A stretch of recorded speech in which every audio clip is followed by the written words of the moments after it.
Hello everybody, welcome back to the channel. Thank you guys so much for the support on the previous videos.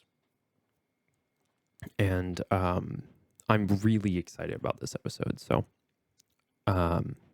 this episode was supposed to be, I was going to make this video to be about the Passion account. That is the story of Jesus's death. His death, burial, and resurrection.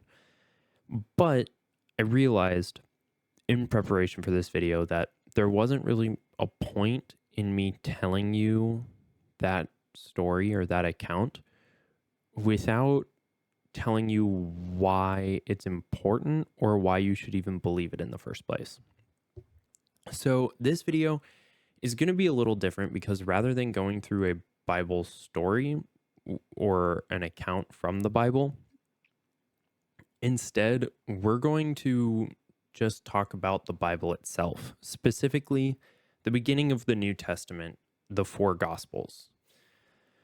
The four Gospels were written by Matthew, Mark, Luke, and John. And the word gospel essentially means good news.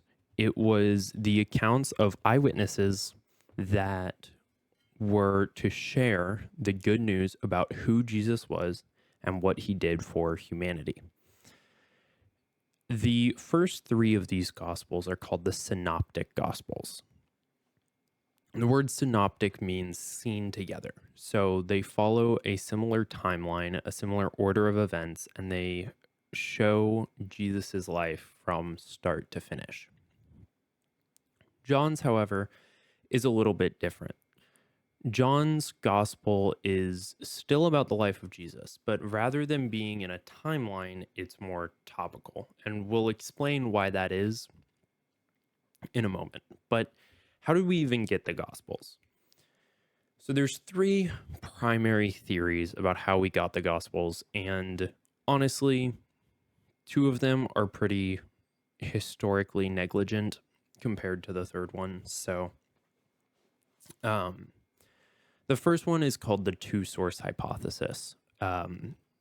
Basically, the idea of this is that Matthew and John were written after Mark, which is a pretty common theory. Most biblical scholars would agree with that. So they used Mark as a source for their Gospels. But they also have some matching stuff that isn't in Mark. So people came up with the Q source, which Q stands for QL, which literally just means source in German. So the source. That was a different source that nobody has ever been able to find, and nobody knows where it exists or if it exists, but it does exist according to this theory. And it has details that Mark doesn't have. And so Matthew and Luke wrote their Gospels by taking parts of Mark and parts of Q, and then adding their own spice to it to end up with their two Gospels.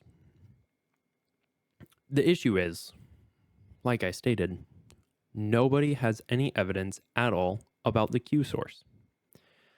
The second hypothesis is the four-source hypothesis, which is basically the exact same thing, but more convoluted by adding not just the Q source, but also an M and an L source for Matthew and Luke that are two other sources outside of Mark and Q that Matthew and Luke took from to complete the Gospels.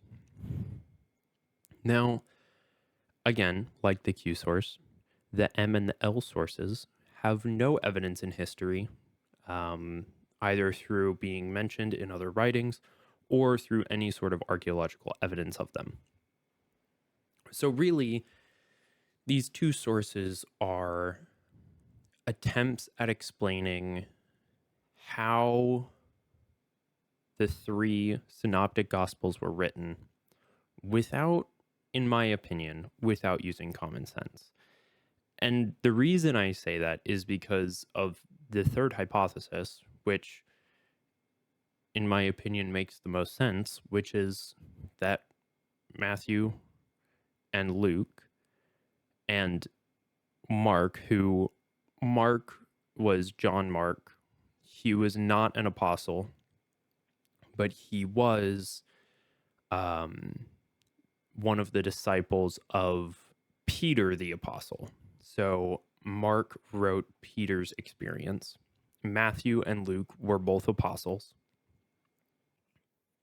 Hey, really quickly want to jump in here and explain a little bit more about the Gospel of Luke. So the important part about the Gospels is that they were all written from the accounts of apostles. Apostles were the 12 people that Jesus decided to spend the most amount of time with. In that group, for Matthew was the apostle Matthew. For Mark was the apostle Peter, and for John was the apostle John. Luke is a little bit different though. The apostle Paul was not an apostle until after Jesus left earth. So he wasn't one of the initial 12 apostles that we read about in the Gospels. However, to be able to be an apostle, you had to be an eyewitness of Christ. And Paul was an eyewitness of Christ, and he probably would have seen things that Christ did before Christ died and raised from the grave and ascended to heaven. Not only that, but he also had his own experience, a personal experience with Christ later on down the road. So we see that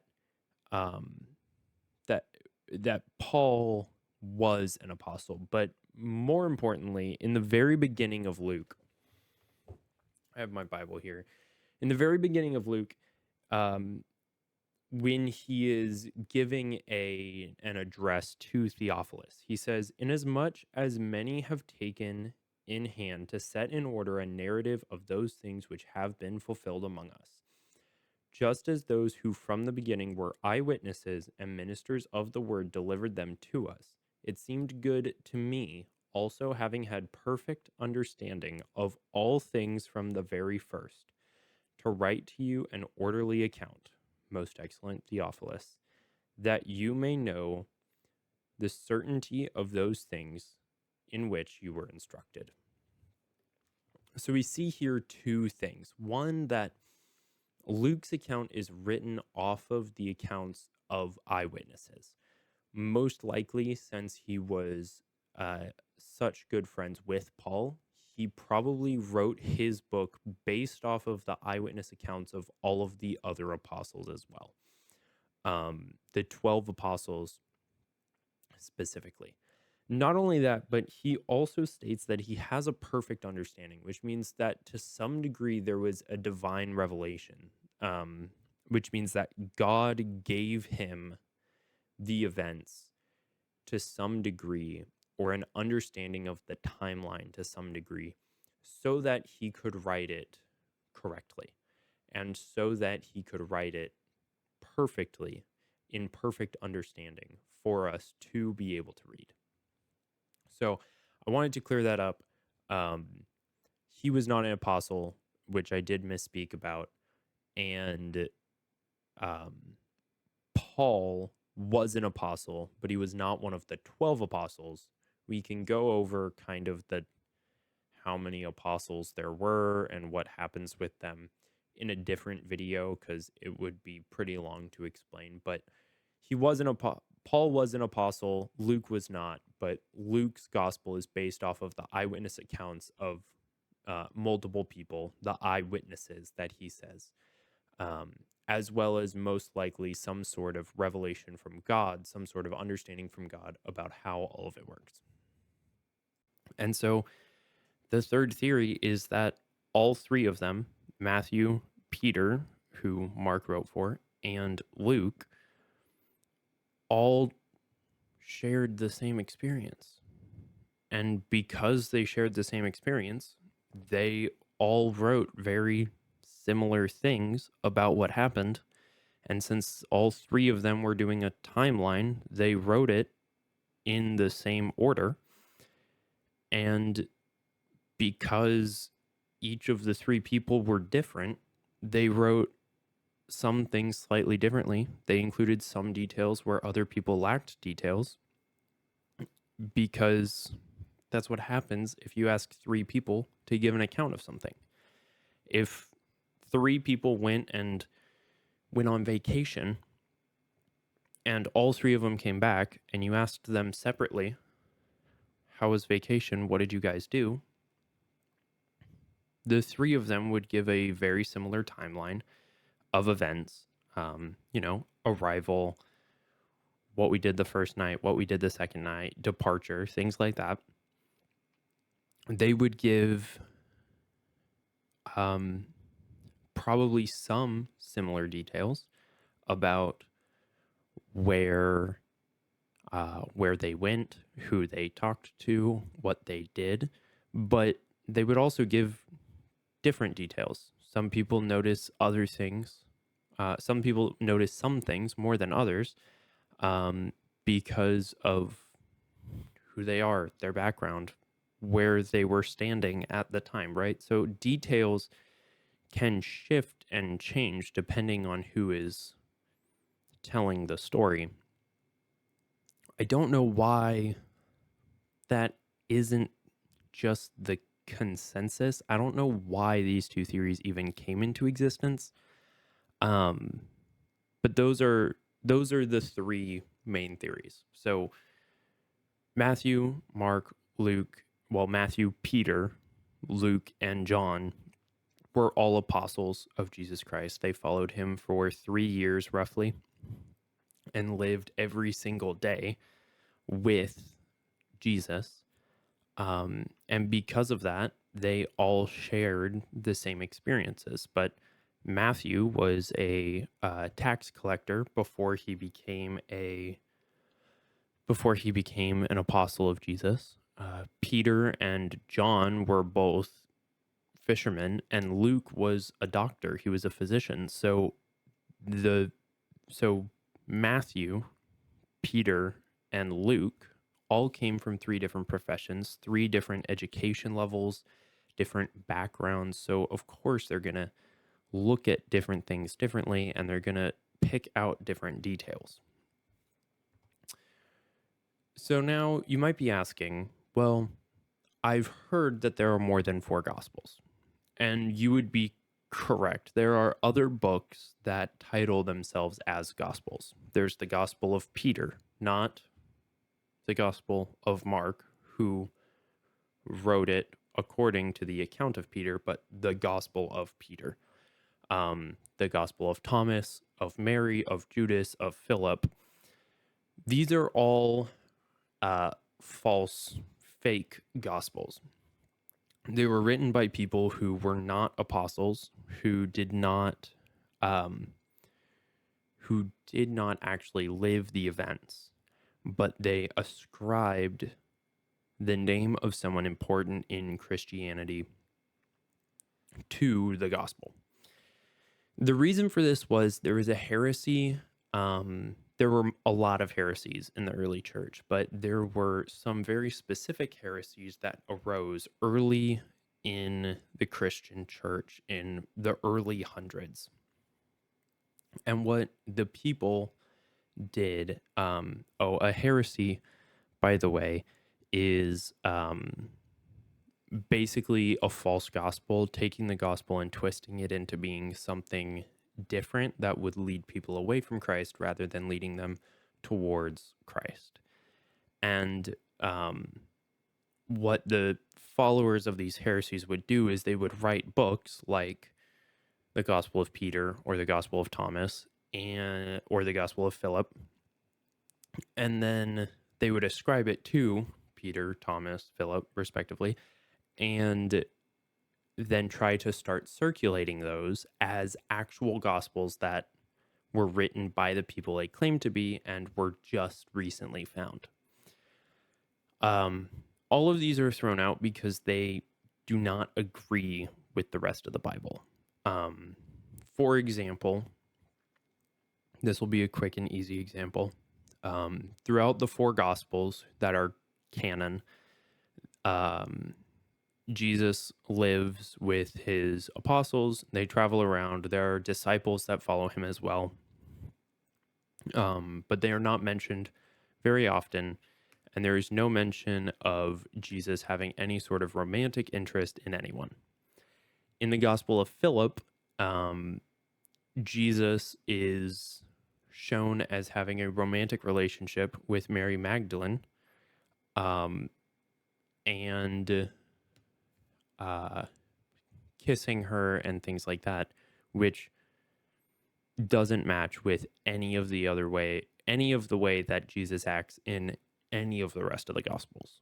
So because of that, because there are not any manuscripts earlier than a few hundred, like multiple hundreds of years after Christ, the early church sussed out that it was a fake gospel and discarded it as being part of a heresy. A really good example of this would be Eusebius's writings. So Eusebius was a Christian bishop and a historian who lived in the 4th century, which is the 300s AD. And he was writing, he wrote a book called The Church Fathers and Church History. It's called Church History book. This is from book 6, I think, from Eusebius's writings. And he was writing about another historian named Origen. Origen lived probably only about 2 generations away from the apostles. The apostle John, who wrote the Gospel of John, also wrote the final book in the New Testament, Revelation. Revelation was written in about 95 AD, and Origen was born in 185. So 2 or 3 generations away from John, which is incredibly close, a very, very early Christian historian. And he wrote this. He says, among the 4 Gospels, which are the only indisputable ones in the Church of God under heaven, I have learned by tradition that the first was written by Matthew, who was once a publican or a tax collector, but afterwards an apostle of Jesus Christ. And it was prepared for the converts from Judaism and published in the Hebrew language. We'll talk about that in a second. The second is by Mark, who composed it according to the instructions of Peter, who in his Catholic epistles, that meaning his global epistles, talking about 1st and 2nd Peter, acknowledges him as a son, saying, the church that is at Babylon, elected together with you, salutes you, and so does Marcus, my son. And the third by Luke, the gospel commended by Paul and composed for Gentile converts. Last of all, that by John.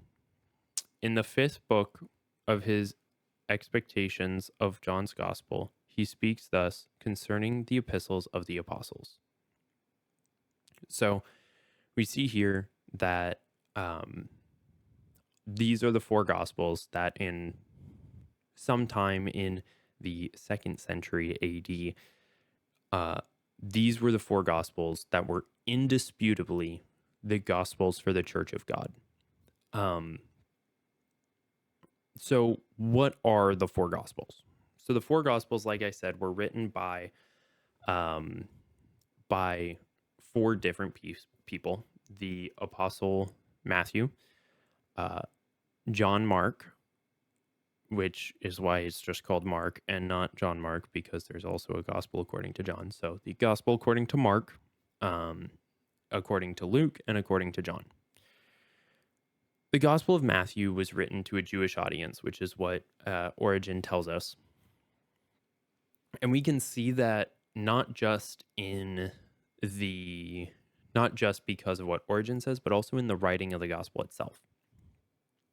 We see that there are a lot of customs in Matthew that are talked about but not explained, which shows that he expected the readers of the book to understand the Jewish culture and the Jewish customs prior to reading the book. He didn't feel the need to explain it.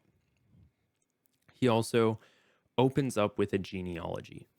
Genealogies were incredibly important and still are incredibly important to Jews today, because they show that they are truly of the line of David, of the line of Abraham, that they truly are Jews. He also quotes many, many prophecies throughout the entire book, showing his overall goal for the gospel, which is to show that Jesus was the Messiah that the Jews were waiting for. Essentially, the Old Testament was looking towards the death, burial, and resurrection of Jesus. It was looking towards Jesus. And so Matthew pulls verses from all over the Old Testament to show this was a prophecy about Jesus. This is how it came true. This was another prophecy about Jesus. This is how it came true. And he shows this is a prophecy, and then this is what I watched take place. This is how it came to be, right? The second is the gospel according to Mark.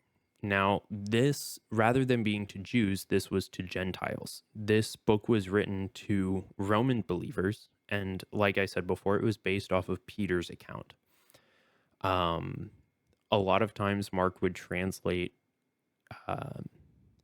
Aramaic terms, so the Jews at the time would have known Hebrew and Aramaic, and then also some of them would have known Greek. And so he would translate a lot of the Aramaic terms into Greek so that the readers would be able to understand exactly what was going on. Along with that, he would explain a lot of Jewish customs and exactly why things were happening. And the time system that he used was according to the Roman system and not according to the Hebrew system, which would have been weird, obviously, to give a Jewish audience a book that wasn't according to their time system. So obviously he would have had to, if he wrote it with a Roman time system, it would make sense to give it to Romans.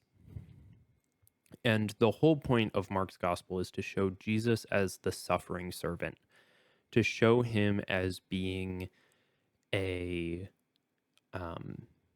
being humble and being a servant that came rather than a conqueror. The third gospel is the gospel according to Luke. Luke is the third gospel, and Luke was written by a man named Luke, obviously, who was not an apostle of Jesus. Rather, he was a very close friend of Paul, who was an apostle of Jesus. He, interestingly, is the only Gentile to have written a gospel, and I think, is the only Gentile to have written a book of the New Testament. And he actually wrote two. He wrote the Gospel according to Luke, and then also he wrote the Acts of the Apostles, which is the fifth book in the New Testament. And it outlines the early church and their work of spreading the gospel. Luke never names himself, but he is mentioned by Paul multiple times and is called by Paul the beloved physician. He was very well written in Greek and very, very meticulous in his historical details, as well as in the healing records of how Jesus healed people, which makes sense since he was a physician. He would have wanted to be more meticulous and more interested in that. The Gospel of Luke is not written to a people like Matthew being written to the Hebrews or the Jews, or the Gospel of Mark being written to the Gentiles. Instead, Luke wrote both the Gospel and the Acts of the Apostles to a man named Theophilus. We have no clue who Theophilus is. It was probably even a nickname, the lover of God, someone who loves God. So it could have been written to anybody. But the whole point of the Gospel of Luke is to show Jesus as the Son of Man, to show that he was human in nature, and to be able to show that Jesus was fully human but still had the power of God. So those are the three synoptic gospels, and they follow a very similar timeline of Jesus' life. The final gospel is the gospel according to John. John was one of the 12 apostles, and he would have been in the inner circle with Simon Peter, who is the origin of Mark's account.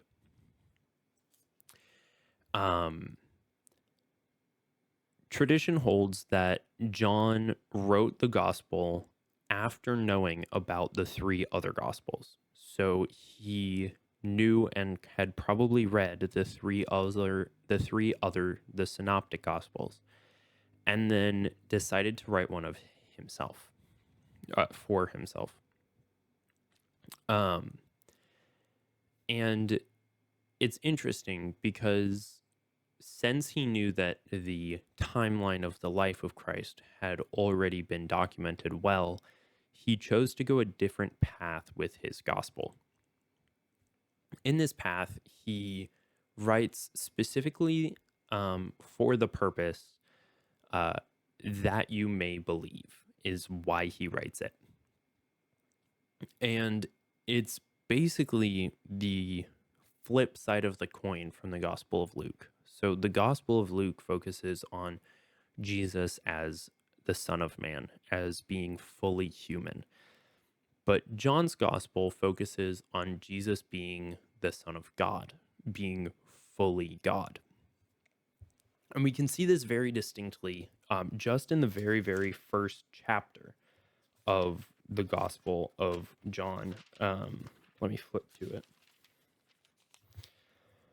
In the very, very beginning,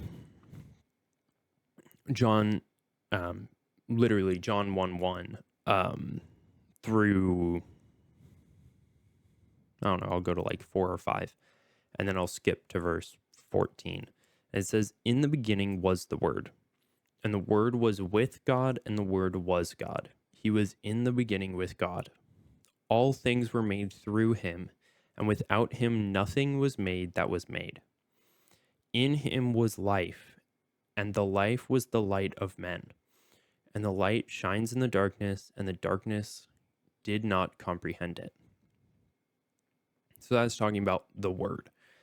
And it starts kind of cryptically. And when we get to verse 14, we see it explained. It says, "And the Word became flesh and dwelt among us, and we beheld his glory, and the glory as of the only begotten of the Father, full of grace and truth."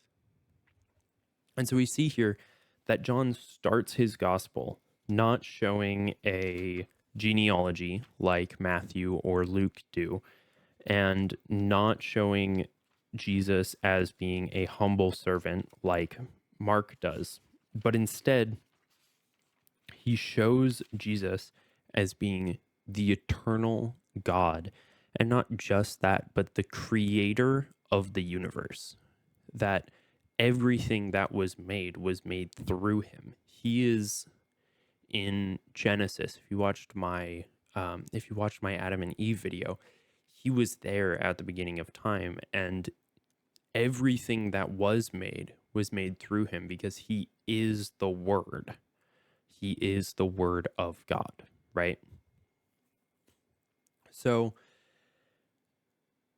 that is the four Gospels that chronicle the life and miracles and teachings, death, burial, and resurrection of Jesus Christ. But how do we trust them? How do we know that they are actually real, that they're actually eyewitness accounts? How could we believe any of those? And for that, I'm going to put up a table. I'm going to put up a table for you guys just to show you a comparison chart of manuscripts. This, for me, is the biggest evidence that we could ever have. In history class, we learn about Herodotus, about Pliny the Younger sometimes, about Caesar, Tacitus, Aristotle. We learn about Homer and then the Iliad. We learn about Plato. We learn about all of these different historical figures, and we learn about their lives from their writings. But if we look here, let's take, for instance, Plato. The earliest copy of Plato is 900 AD, which means there's about 1,200 years between when Plato was alive and when we have the earliest copy of his works. And we only have 7 copies of his works. We'll go with Herodotus. Herodotus lived at a very similar time to Plato. They kind of bump up right against each other. Earliest copy, 900 AD again, which means we have 1,300 years rather than 1,200 years between them, and we only have 8 copies of Herodotus's work. Let's jump down a little bit to people that are more credible. Aristotle, we have roughly 49 copies of his work. That's pretty good. With a 1,400 year span between his life in the 300s BC and our earliest copy at 1,100 AD. We'll go with Homer. Homer, another great historical reference. We know that it was written somewhere around 900 BC. Our earliest copy is 400 BC, so that's only about 500 years. That's pretty good. It's better than all the other ones. 500 years, and we have 643 copies of his works. That's great. And the accuracy between the copies, all 643 of them, there's only a 5% error. So 95% accurate of the 643 copies of the manuscripts. Now let's look at the New Testament. They were all of the New Testament was written in the 1st century AD, probably somewhere between 50 and 100 AD. Our earliest copy of the New Testament is from the 2nd century AD, around 130, which means we have less than 100 years between the original copy and the earliest copy. But beyond that, there are 5,600 copies of the New Testament manuscripts. And beyond that, it has a 99.5% accuracy between the thousands of copies. Now, when we talk about those manuscripts, those are only manuscripts in Greek. There are also manuscripts in Syriac, Latin, Coptic, and Aramaic, which ends up totaling over 24,000 copies of New Testament manuscripts that still hold a 99.5% accuracy. Most of those inaccuracies, most of the 0.5% of inaccuracies in the New Testament are things like spelling John with a John versus Jon, or other spelling errors like that, or changing the way that sentences are structured, which would happen when you are translating a document from one language to another. So, in my opinion, if you're going to take your history class seriously, and you are going to believe that when you are reading accounts from Plato, from Caesar, from Tacitus, from Aristotle, from Homer, if you believe that when you read those, you're reading something that's actually history, it is beyond ludicrous to me to think that those would be history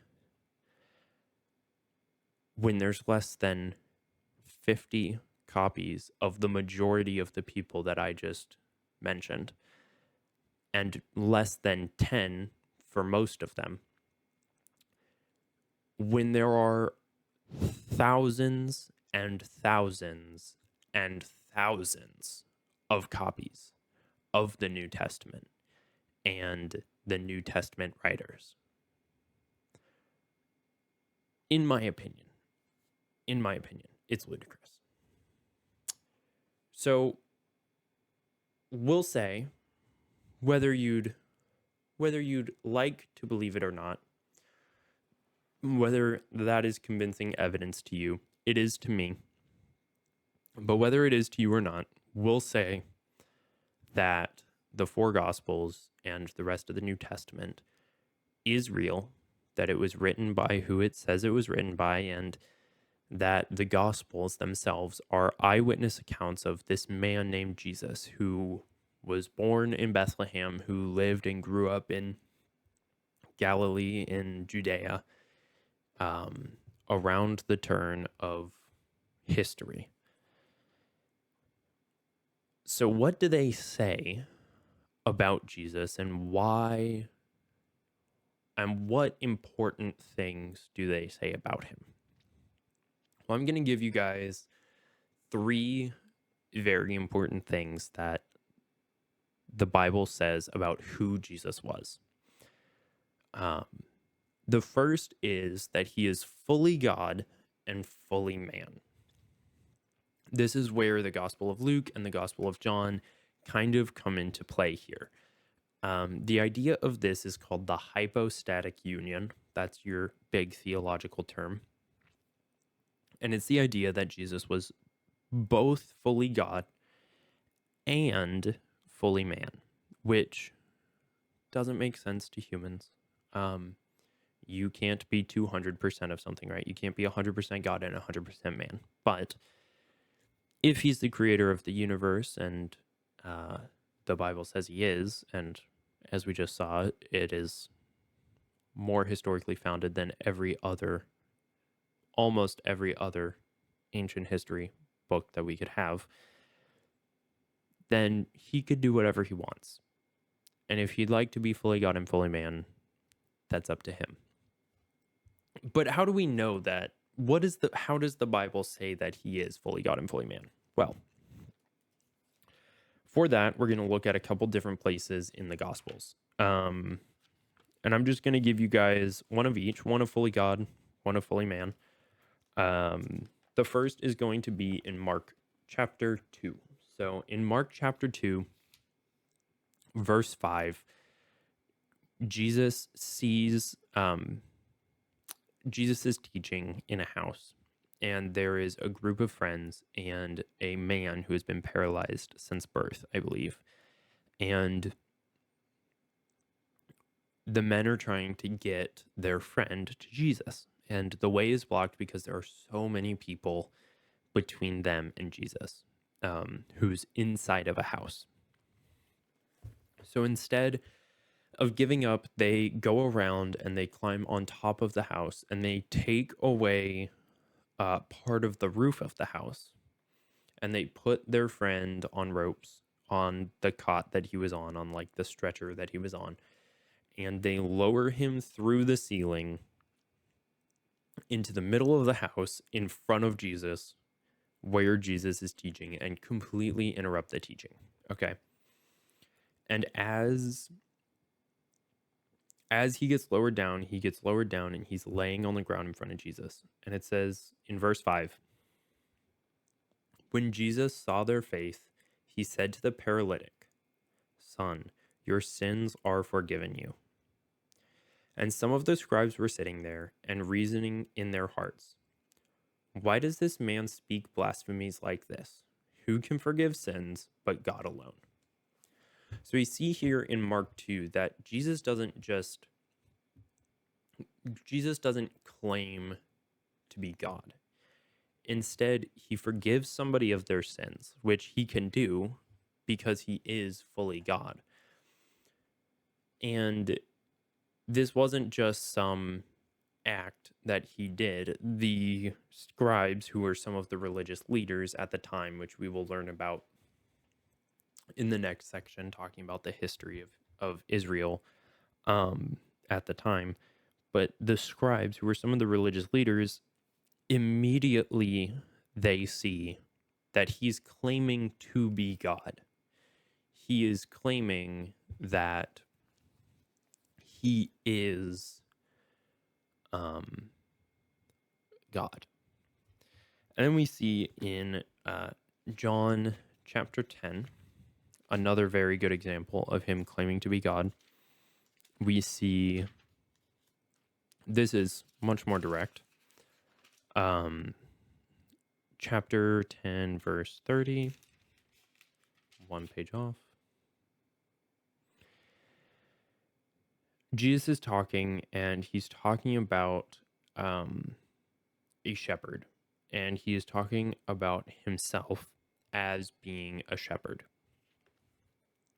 And anytime that Jesus says my Father or our Father or the Father, he is speaking of God the Father. This was easily understood by his disciples, and so all throughout the New Testament, but especially in the Gospels, God the Father is referred to as just the Father. And in verse 30, he says, it's a very short verse, he says, "I and my Father are one."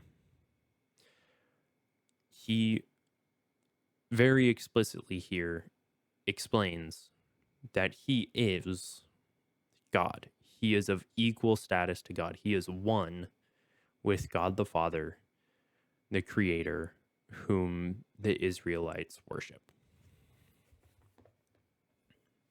So, obviously, Jesus claims to be fully God. But we also see that he is fully man. He was born of Mary, who was a virgin at the time of his birth. And that's important because in the Hebrew culture, the father was the one who passed down this concept of original sin. And original sin is the idea that since Adam and Eve, they sinned. And since then, all of humanity has been passed down this curse of sin. And that sin, that curse, is passed down through the male lineage, the man, because he is the head of the house. And so Jesus was born of a virgin, Mary, as a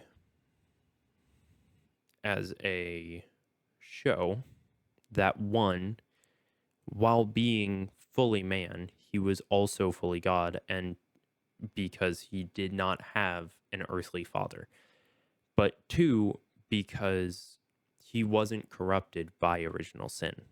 He wasn't touched by sin. And this jumps into the second point, which is he lived a sinless life. There is not a sin recorded. And in Romans, it specifically tells us that he lived a sinless life. So in Romans 5, Romans was written by the Apostle Paul, who is one of the main apostles of the early church, along with the Apostle Peter. Paul specifically traveled all over, not just Israel, but also Asia Minor and even all the way through Greece, eventually to Rome, and some traditions hold even all the way to Spain before he ended up dying, being killed for the faith. But Romans is a book that he writes to the church in Rome. He wrote 13 of the books of the New Testament, I believe. Most of them are epistles to churches. Most of them are letters to churches. And Romans is one of those. And in Romans 5, verses 18 and 19, we see Paul explain about Adam compared to Jesus. And it says, "Therefore, as through one man's offense, Adam's sin, judgment came to all men, resulting in condemnation, even so, through one man's righteous act, Jesus' death on the cross and resurrection from the grave, the free gift came to all men, resulting in justification of life. For by one man's disobedience, Adam, many were made sinners, the whole world. So also, by one man's obedience," talking about Jesus dying on the cross and his resurrection, "many will be made righteous." Anyone who trusts and believes in Jesus Christ will be saved. So we see that Paul here believes that, and writes to the Romans to believe that just as Adam sinned, Jesus didn't sin. Just as Adam disobeyed, Jesus obeyed. And he builds this contrast between the first Adam and the second Adam, the man who is perfect and obeys rather than the man who is sinless and obeys rather than the man who is sinless and disobeys and ends up sinning and cursing all of humanity. The second proof of Jesus' sinless life is not directly from Scripture. Also, that's just one Scripture talking about Jesus' life being sinless. There are other ones as well. But the second way of seeing that Jesus was sinless is through his, through the imagery of the Bible. So starting in the Old Testament, and we talked about this more in the Adam and Eve video, so go back and watch that one to get kind of a full explanation of this. And I will talk about it more in part 2 of this video, so you guys will definitely want to go watch that as well. But that when sin entered the world, there was a sacrificial system set up where a spotless lamb needed to be sacrificed to cover the sins of the people. And Jesus is the spotless lamb, the Lamb of God, is how he is described in the book of Revelation. That he was the perfect sacrifice for us. And he couldn't have been the perfect sacrifice if he had sinned, because if he had sinned, he would have been like the rest of us. And if he was like the rest of us, then he wouldn't have been able to save us, because me dying doesn't save anybody else because I get punished for my own sin, or Jesus gets punished for our sin. And the only way for him to be punished for someone else's sin is for him to be sinless. So Jesus was fully God and fully man, and he lived a sinless life. The third and most important part is, and the third of the most important parts, I would say, is that he fulfilled prophecies. So the book of Matthew is a really good source for the prophecies, but basically, in the Old Testament, there were over 150 prophecies looking towards Jesus. And for the people who say that, the prophecies were actually written by Christians to make things seem credible, and they wrote them after being able to read the Gospels, that's wrong. Blank, just flat, incorrect historically.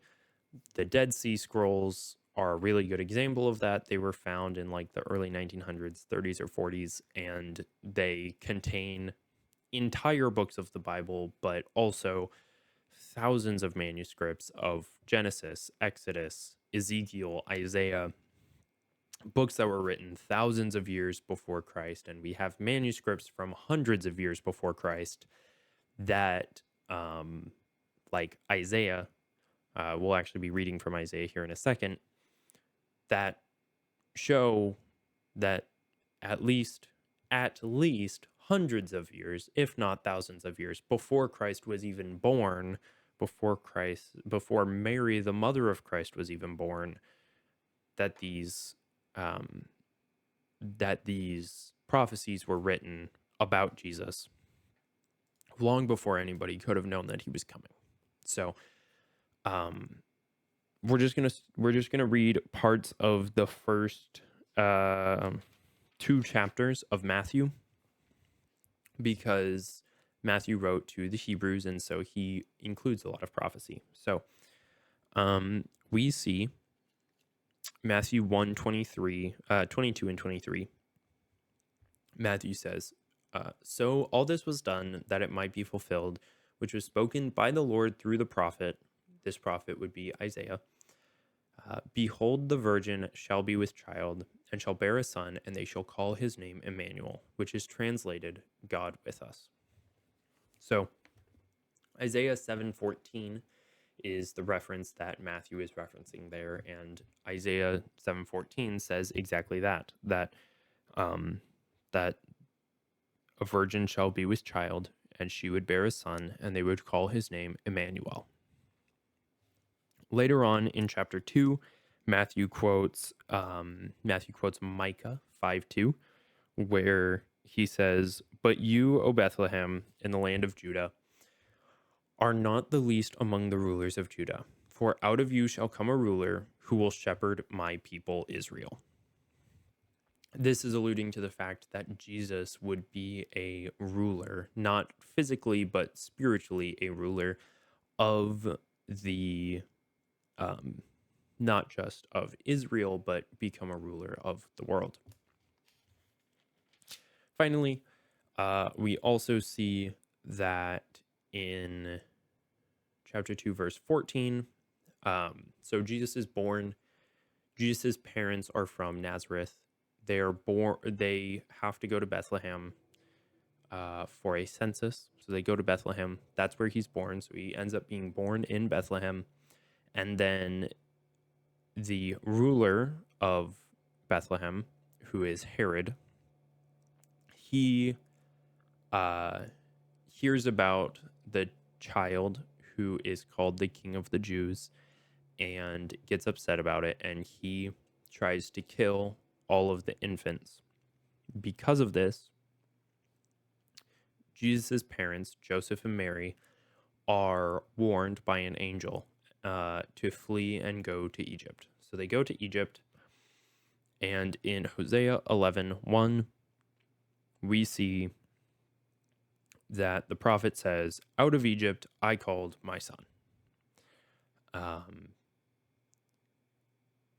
which would have been a very confusing prophecy, considering the fact that he was supposed to have been born in Bethlehem, and then all of a sudden he's being called out of Egypt. But then we see that Matthew chronicles exactly why both of those things make sense.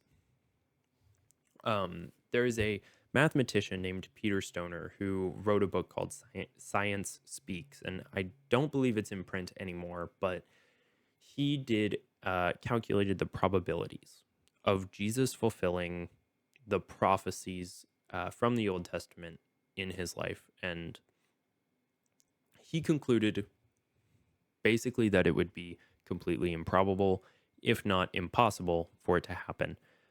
Of course, statistically, it would not be impossible, but realistically, it's impossible. Statistically, it's highly improbable. So he has an illustration to help people visualize just how likely it would be for Jesus to have fulfilled the prophecies about him that he did fulfill. So for this, we're going to take any 8 of the 150 prophecies from the Old Testament about Jesus. Now, he fulfilled 150 of them. But if you were just to take any of the 8, that would be a 1 in 10 to the 28th power chance of fulfilling just 8 of the 150 prophecies. What does that look like? Here's the illustration, okay? Take the entire state of Texas, which is 270,000 square miles.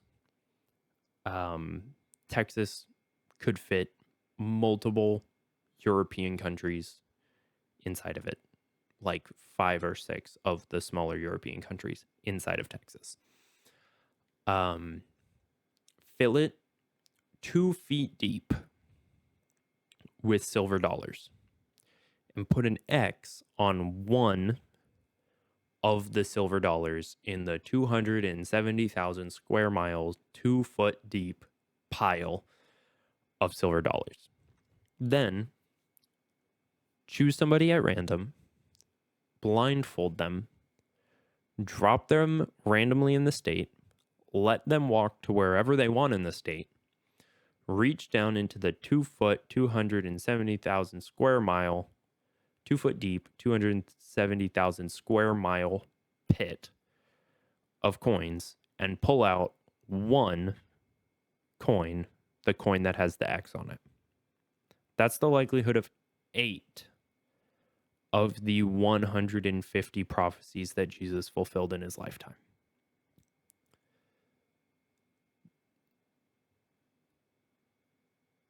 That's it.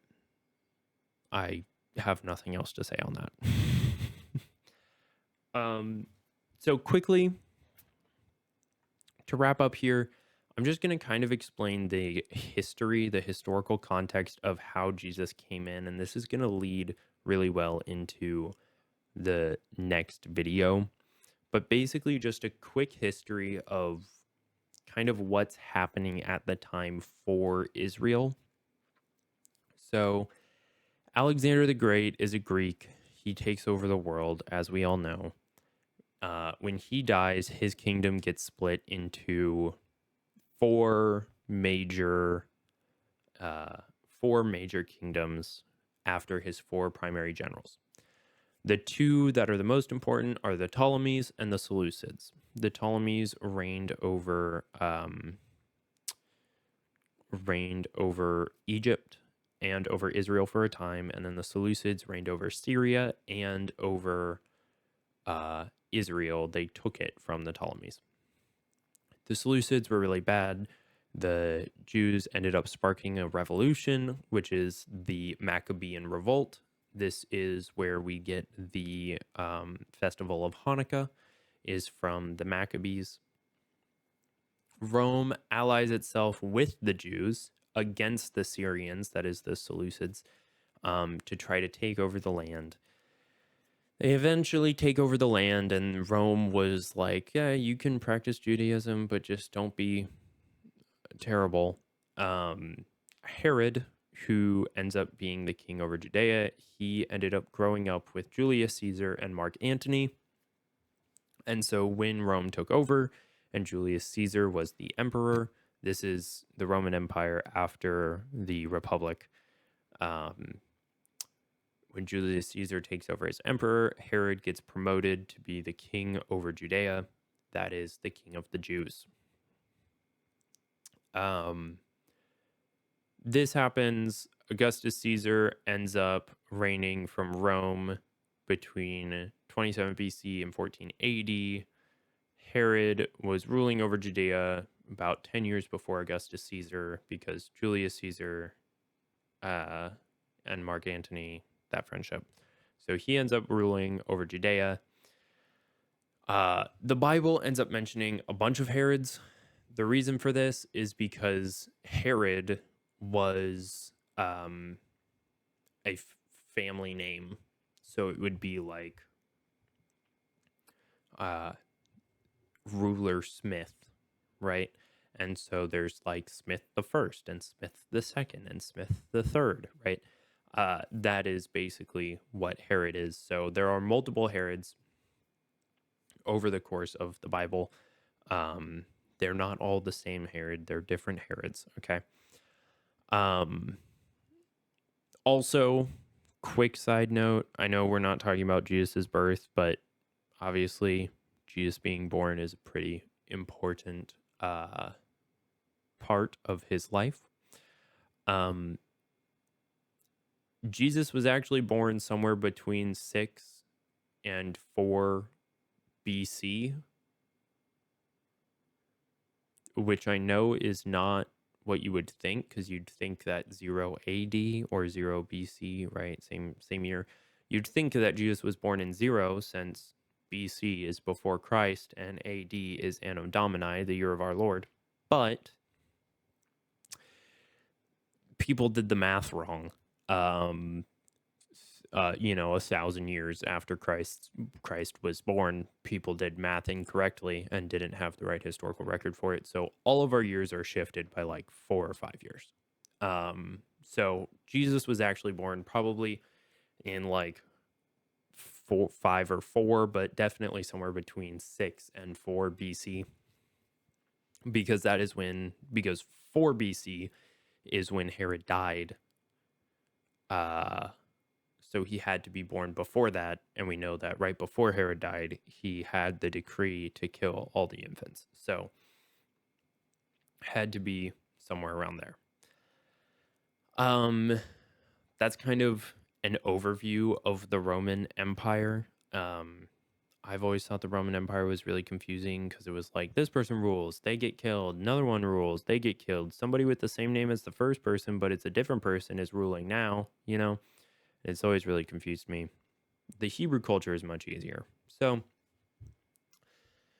in the Hebrew culture, there were 4 main groups of religious leaders: the Pharisees, the Sadducees, the Essenes, and then the Zealots. We'll start with the Pharisees. The Pharisees were kind of like the conservative, but not really in the American version of conservative. They were the conservative group. They were idealists. They were legalists. And they really hated Rome. So they would not compromise with Rome. They believed that if you worked with Rome, that you were a traitor and not a real Jew, that you would forsake your people like that. And they were idealists and legalists to the point where they stuck with the law as much as they could. They believed that if you lived a life according to the law, perfectly to the letter of the law, that you were as holy as you could be in this life, and that was something to aspire to, which isn't necessarily incorrect, but they didn't care about the motives for the way that they acted. They just cared about the way that you acted. The Sadducees were a little bit different. They were pragmatists. They believed that the best way for the Jewish tradition to survive was to work with the Romans. So they compromised a lot with the Romans, but they also uh, had a lot of weird spiritual beliefs that were not in the Bible. They didn't believe in resurrection, and they didn't believe in a lot of supernatural elements of the Bible. They kind of took that part out because it didn't really make sense with their worldview. And so the Sadducees and the Pharisees were kind of at odds fairly often about, obviously, the Rome issue and about how they were supposed to live their lives, considering the Pharisees would believe every single letter of the law, and the Sadducees were a little bit looser on that. The Essenes were kind of monks. They lived a monastic lifestyle, oftentimes very secluded from people. They believed that living in this way, similar to monks nowadays, they believed that living in this way was the best way for them to honor God and the best way for them to be as close to God as possible. We see someone who could have been an Essene or was definitely very similar to the Essenes in the New Testament, specifically in the book of Luke, who is John the Baptist, who is actually different from the John that wrote the gospel. Different John. He's actually the cousin of Jesus, and him and Jesus have some interactions in Luke that are pretty interesting. The final group is a less known group, but it is the Zealots. And the Judean Zealots, or the Jewish Zealots, were, depending on your point of view, from the Jews' point of view, they were freedom fighters. And from the Romans' point of view, they were terrorists. They would have probably branched out from the Maccabean revolt that I mentioned earlier, which is the Book of the Maccabees is not in the Bible, but it is a historical document that many people hold to be fairly accurate, though not inspired by God. Simon was one of the apostles, and not Simon Peter, different Simon. They have a lot of same names. And he was Simon the Zealot. And I think that's really interesting because Matthew, one of the other apostles, was a tax collector, which means he compromised with Rome. He was like kind of Sadducee side. And then obviously the Zealots, the freedom fighters, the terrorists to Rome hated Rome. And so I think that probably would have created a very interesting group dynamic between the person who hated Rome and the person who compromised with Rome. I can't imagine their conversations went well,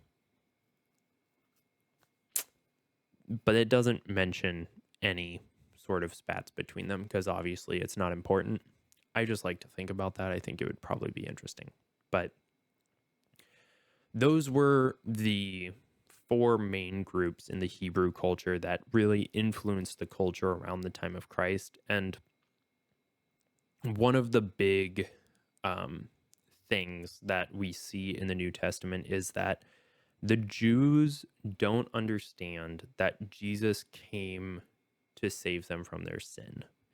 The Jews seem to believe that Jesus came to save them from